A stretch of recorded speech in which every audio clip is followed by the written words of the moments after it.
মানুষকে সৃষ্টি করা হয়েছে পরীক্ষা করার জন্য। আল্লাহ ঘোষণা করেছেন, এই দুনিয়ার জীবন খেলাধুলা ও ধোঁকার সামগ্রী মাত্র। তবুও মানুষ দুনিয়ার ব্যস্ততায় নিজের রবকে ভুলে যায়। আজান শোনা হয় কিন্তু হৃদয় কাঁপে না। নামাজের ডাক আসে কিন্তু পা এগোয় না। এভাবেই মানুষ অজান্তেই অন্ধকারে ডুবে যায়। আল্লাহ ঘোষণা করেন, রমজান সেই মাস যাতে কোরআন নাজিল হয়েছে মানব জাতির পথ নির্দেশ হিসাবে। এই মাস ক্ষমার দরজা খুলে দেয়, জাহান্নামের দরজা বন্ধ হয়, শয়তান শৃঙ্খলিত হয়। কিন্তু তবুও কিছু হৃদয় থাকে তালাবদ্ধ, কারণ তারা নিজেরাই দরজা খুলতে চায় না। প্রত্যেক প্রাণকেই মৃত্যুর স্বাদ গ্রহণ করতে হবে, একথা কোরআনে স্পষ্ট। কেউ জানে না কখন সেই সময় এসে যাবে। মানুষ ভবিষ্যতের পরিকল্পনায় ডুবে থাকে, অথচ কবর অপেক্ষা করে থাকে খুব কাছে। এই সত্য মানুষ জানে কিন্তু বিশ্বাস করে না, যতক্ষণ না মৃত্যু সামনে এসে দাঁড়ায়।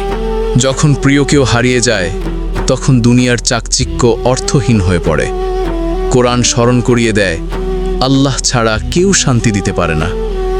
হৃদয়ের ভেতর এক ধরনের শূন্যতা জন্ম নেয়, যা কোনো সম্পদ পূরণ করতে পারে না। এই শূন্যতায় মানুষকে প্রশ্ন করতে শেখায়, আমি কোথায় যাচ্ছি? রোজা মানুষকে ক্ষুধার স্বাদ শেখায়। কোরআন বলে, রোজা ফরজ করা হয়েছে যেন মানুষ তাকওয়া অর্জন করে। ক্ষুধা শুধু শরীরকে দুর্বল করে না, বরং অহংকার ভেঙে দেয়।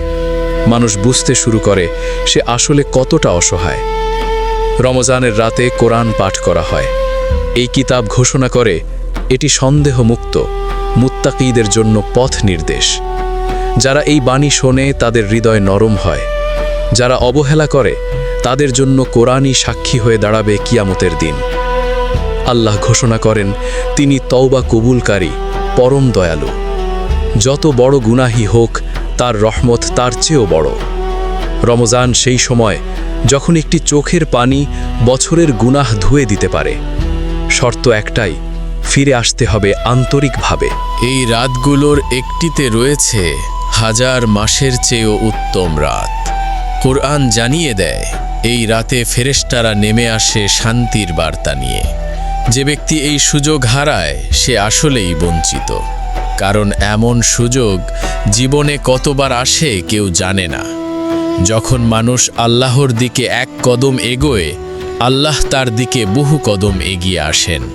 কোরআন ঘোষণা করে, যে আল্লাহকে ভয় করে তার জন্য তিনি উত্তরণের পথ খুলে দেন।